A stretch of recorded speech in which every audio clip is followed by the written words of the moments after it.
Hurmatli fuqarolar, mana bugungi navbatdagi sayyor uchrashuvimiz boshlandi rahbar bilan birgalikda mana birinchi kelgan mijozlardan bir boshdan ro'yxatga olib nima qilaveramiz bo'lsa. Yusuf va Zarifa opa 50 million so'mga ariza beryaptilar mahalla loyihasiga.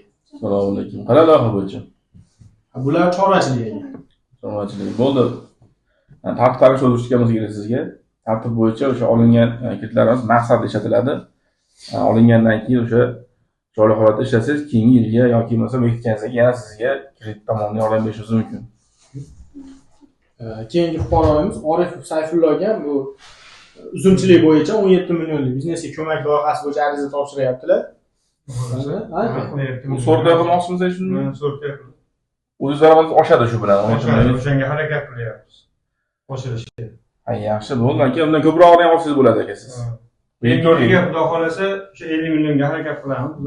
Bo'ldi, yaxshi. Namunali mijozsiz beramiz aka. Sog' bo'linglar. Bo'ldi. Keyingisi Toshpo'lat Rahimjon aka 50 million mahalla loyihasi bo'yicha ariza topshirganlar ular. Bizning shu yo'nalish bo'yicha qishloq xo'jaligini rivojlantirish maqsadida. Bo'ldi, beramiz. Rivojlantirish uchun, o'zimizni band qilish uchun, o'sha aholini yashash tarzini yaxshilash uchun kreditlar beramiz. Masala yo'q. Vaqtida to'lashga harakat qilamiz, vaqtida to'lab boramiz.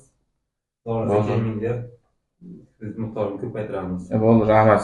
Keyingi mijozim Mirzamatov Bahromjon aka bular ham kredit olish bo'yicha murojaat qilishgan. 17 millionga nima qilishyaptilar hozir. Bo'ldi. Qanaqa yo'nalish bo'yicha? Bularga ham qishloq xo'jaligi ishlari. Bo'ldi.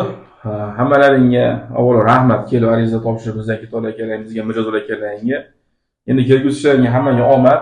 Bu kredit endi prezidentimiz ajratayotgan mablag' bo'lyapti.